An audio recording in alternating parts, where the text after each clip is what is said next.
দর্শক আমন্ত্রণ জানাচ্ছি আজকের গুরুত্বপূর্ণ সংবাদে। শুরুতেই থাকবে সংবাদ শিরোনাম, এরপরেই জানাবো বিস্তারিত। 4 দিন ধইরা পানিত, কেউ আইলো না দেখবার। ময়মনসিংহের 3 উপজেলায় বন্যা, পরিস্থিতির অবনতি, নতুন এলাকা প্লাবিত। সালমান, দীপুমণি, ইনু, মেনুন সহ 6 জন আবার বিভিন্ন মেয়াদে রিমান্ডে। দুর্গাপূজা উপলক্ষে বৃহস্পতিবারও নির্বাহী আদেশে ছুটি। এতক্ষণ শুনছিলেন সংবাদ শিরোনাম, এখন জানাচ্ছি বিস্তারিত। 4 দিন ধইরা পানিত, কেউ আইলো না দেখবার। ষাটোর্ধ্ব কৃষক হযরত আলীর জীর্ণ ঘর। এ ঘরেই স্ত্রী আইমনা খাতুনকে নিয়ে বসবাস করতেন তিনি। গত শনিবার সকাল থেকে ঘরে পানি আসতে শুরু করে। ঘরের সব জিনিসপত্র এখন পানিতে নিমজ্জিত। হযরত আলী বলেন, 4 দিন ধইরা পানিত, কেউ আইলো না দেখবার। খাইয়া না খাইয়া বাইচ্চা আছি। হযরত আলী ময়মনসিংহের হালুয়াঘাট উপজেলার বিলডোরা গ্রামের বাসিন্দা। বিলডোরা বাজারের কাছেই তার বাড়ি। তার বাড়ির আশপাশে কোমর সমান পানি। আজ মঙ্গলবার সকাল 9:30টার দিকে হাঁটু সমান পানিতে হাঁটছিলেন হযরত আলী। পাশের একটি উঁচু ঘরে রান্না করছিলেন তার স্ত্রী আইমনা খাতুন। অর্ধেক ডুবে থাকা টিউবওয়েল থেকে পানি নিয়ে স্ত্রীকে দিচ্ছিলেন হযরত আলী। ঘরের ভেতরে নষ্ট হয়ে যাওয়া জিনিসপত্র দেখাচ্ছিলেন হযরত আলী। 2 ছেলে থাকলেও তাদের আলাদা সংসার, তাদের ঘরেও পানি। আইমনা খাতুন বলেন, একদিন রাইন্দা ভাত খাইলে 2 দিন না খাইয়া থাকি। 2 বুড়া বুড়ি। গরিবের মরণ বেগবাই, আল্লাহ ছাড়া কেউ নাই। বিলডোরা ইউনিয়নের কাজিয়াকান্দা গ্রামের রকিবুল ইসলামের বাড়ির চারপাশে পানি থাকলেও ঘরে গতকাল সোমবার থেকে পানি, তাই রান্না হয়নি। 2 সন্তানের জন্য শুকনা খাবারের সংগ্রহে ছুটছিলেন তিনি। এ সময় বাবার পিছু নেয় 3য় শ্রেণী পড়ুয়া রুবিনা আক্তার। কাঁধে 3 বছরের ছোট ভাই আবদুল্লাহকে নিয়ে পানি মারিয়ে যাচ্ছিল সে। আজ সকাল 8:30টার দিকে বাড়ির সামনে পানিতে নিমজ্জিত সড়কে হাঁটা রুবিনা আক্তার জানায়, রাইতেও কিছু খাই নাই, সকাল থেকে কিছু খাই নাই, দোকান থেকে কিছু খাইতে যাচ্ছি ভাইয়ের লইয়া। হাঁটু পানি মারিয়ে গ্রামের সড়কটি ধরে আসছিলেন মুলতব আলী। স্ত্রী, ছেলে, নাতি নাতনি নিয়ে 8 জনের সংসার। শনিবার বিকেল থেকে কংস নদী ও গুদারিয়া নদীর পানি বেড়ে তার বাড়িতে হাঁটু পানি। মুলতব আলী বলেন, 2 দিন ধইরা ভাত খাওন বন্ধ। বাজার থাইকা চিরামুড়ি খাইয়া পোষগুলারে বাঁচায় রাখছি। দাঁড়িয়াকান্দা গ্রামের রুহুল আমিনের বাড়ির চারপাশে অথই পানি। আজকেও 3 ভাই ও স্ত্রী সন্তান নিয়ে পানির মধ্যে আছেন। তিনি বলেন, আশ্রয় কেন্দ্রে যে যাইবাম, এই হান্দে আশ্রয় কেন্দ্রও নাই। শনিবার সকাল থাইকা পানির মধ্যে আছি, কিন্তু চেয়ারম্যান, মেম্বার বা সরকারি লোক কেউ খোঁজ নিতে আইছে না। 3 দিন ধইরা রান্দা খাওয়াও বন্ধ। পানির কল ডুইব্বা আছে। চিরামুড়ি খাইয়া বাইচ্চা আছি। বিলডোরা বাজারের উঁচু স্থানে 10টি গরু নিয়ে আশ্রয় নিয়েছেন নুরুল আমিন, 45 বছর বয়সী। বাড়িতে পানি ওঠায় গরু নিয়ে এখানে এসেছেন। তিনি বলেন, এই জীবনে এত পানি দেখেননি।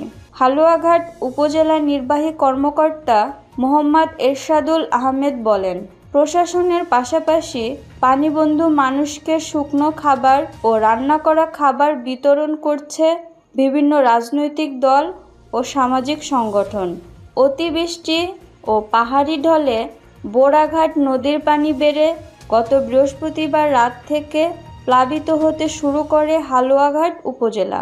পাহাড়ি ঢলে হালুয়াঘাট পৌর এলাকাসহ উপজেলার 1টি পৌরসভা ও 12টি ইউনিয়নে পানি ছড়িয়ে পড়ে। উপজেলাটিতে 18,000 পরিবারের 75,000 মানুষ পানিবন্দী অবস্থায় আছে বলে স্থানীয় প্রশাসন জানিয়েছে। ময়মনসিংহের 3 উপজেলায় বন্যা, পরিস্থিতির অবনতি, নতুন এলাকা প্লাবিত। ময়মনসিংহের ধোবাউড়া, হালুয়াঘাট ও ফুলপুর উপজেলায় বন্যা পরিস্থিতির অবনতি হয়েছে। আজ ভোর থেকে মুষলধারে বৃষ্টি শুরু হয়। সকাল ৯টা পর্যন্ত টানা বৃষ্টি হয়। এতে এই ৩ উপজেলার নতুন নতুন এলাকা প্লাবিত হচ্ছে। বৃষ্টি বাড়লে বন্যা পরিস্থিতিরও আরও অবনতির আশঙ্কা রয়েছে। অতিবৃষ্টি ও পাহাড়ি ঢলে বোড়াঘাট নদীর পানি বৃদ্ধি পেয়ে গত বৃহস্পতিবার রাত থেকে প্লাবিত হতে শুরু করে হালুয়াঘাট উপজেলা। পাহাড়ি ঢলে হালুয়াঘাট পৌর এলাকাসহ উপজেলার একটি পৌরসভা ও ১২টি ইউনিয়নে পানি ছড়িয়ে পড়ে। পানিবন্দী হয়ে আছেন এখানে অন্তত ৭৫,০০০ মানুষ। আজ সকালে হালুয়াঘাটের দারা, নড়াইল, বিলডোরা, ধুরাইল, আমতৈল, স্বদেশী ও সাকুয়াই ইউনিয়নের বন্যা পরিস্থিতি অবনতির দিকে। এসব ইউনিয়নের বিভিন্ন গ্রামে বন্যার পানি ঢুকেছে, তলিয়ে গেছে বসতবাড়ি, আমন ধানের জমি, মাছের খামার, রয়েছে সুপেয় পানি ও খাদ্যের সংকট। তবে রোববার বিকেল থেকে ভুবনকুড়া, গাজীরভিটা, হালুয়াঘাট সদর, জুগলি ও কৈচাপুর ইউনিয়নে পানি কমতে শুরু করে।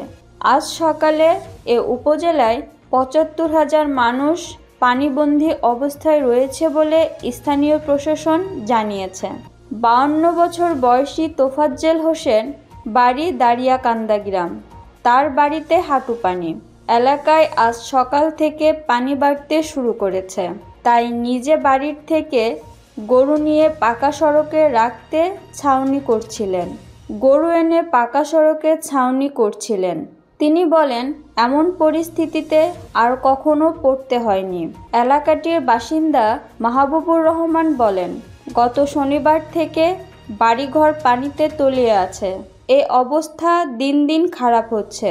হালুয়াঘাটের ইউনো এরশাদুল আহমেদ বলেন, পরিস্থিতি মোকাবেলায় প্রশাসন তৎপর রয়েছে।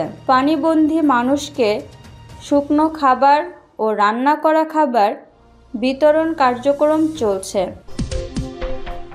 সালমান, দীপমণি, ইনু, মেননসহ ৬ জন আবার বিভিন্ন মেয়াদে রিমান্ডে।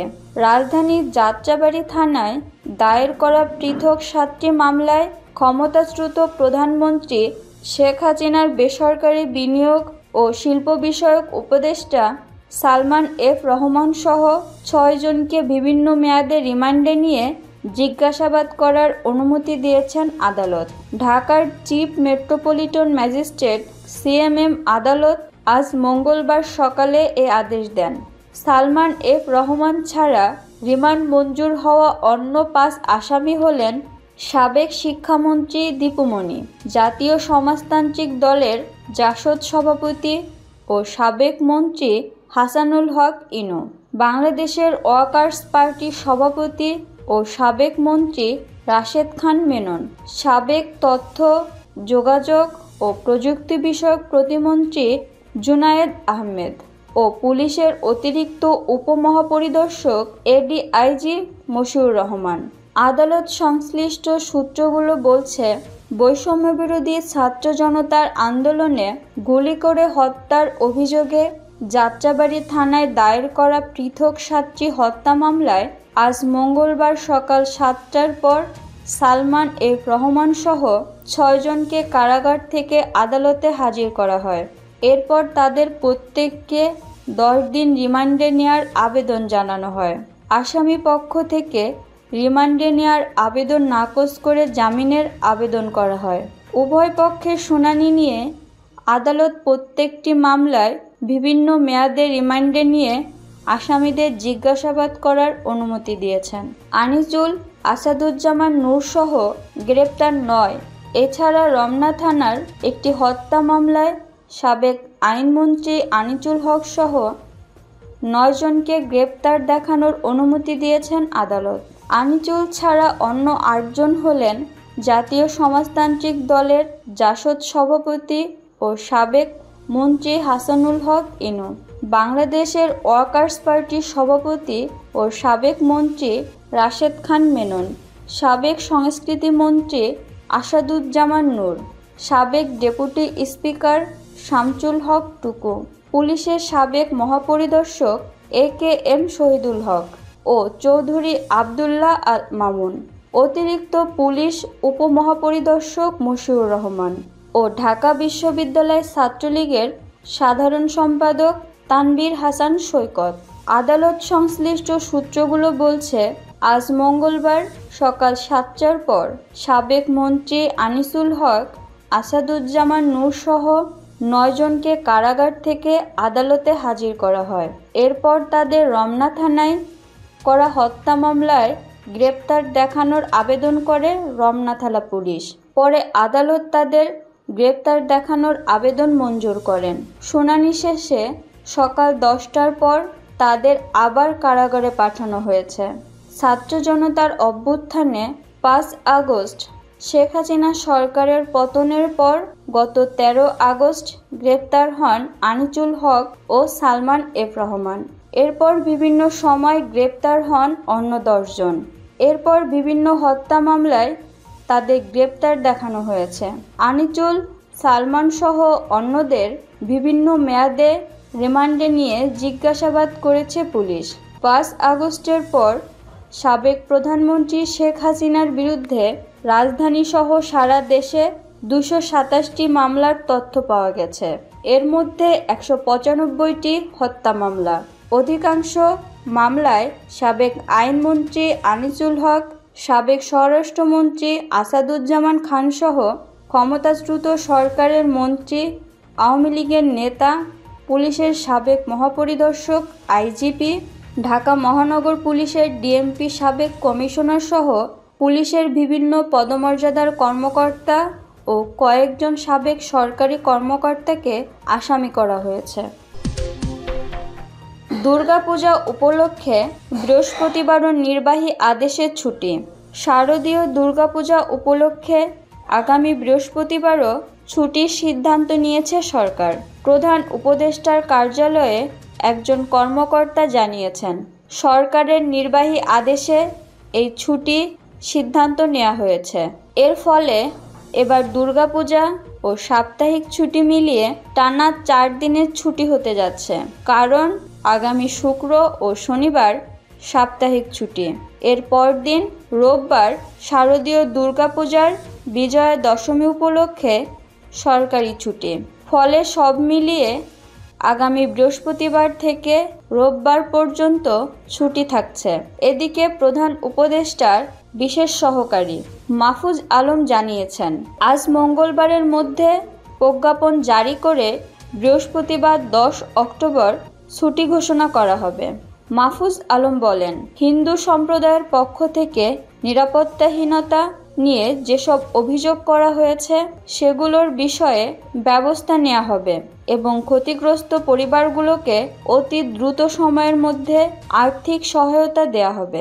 এছাড়া বৌদ্ধ সম্প্রদায় যেন কঠিন চিবর দান অনুষ্ঠান নির্বিঘ্নে করতে পারে সে বিষয়েও ব্যবস্থা নেওয়া হচ্ছে বলে জানিয়েছেন মাহফুজ আলম। প্রধান উপদেষ্টার বিশেষ সহকারী মাহফুজ আলম ও প্রেস সচিব শফিকুল আলম সহ প্রেস উইংয়ের কর্মকর্তারা আজ মঙ্গলবার রাজধানীর ঢাকেশ্বরী জাতীয় মন্দির পরিদর্শন করেন।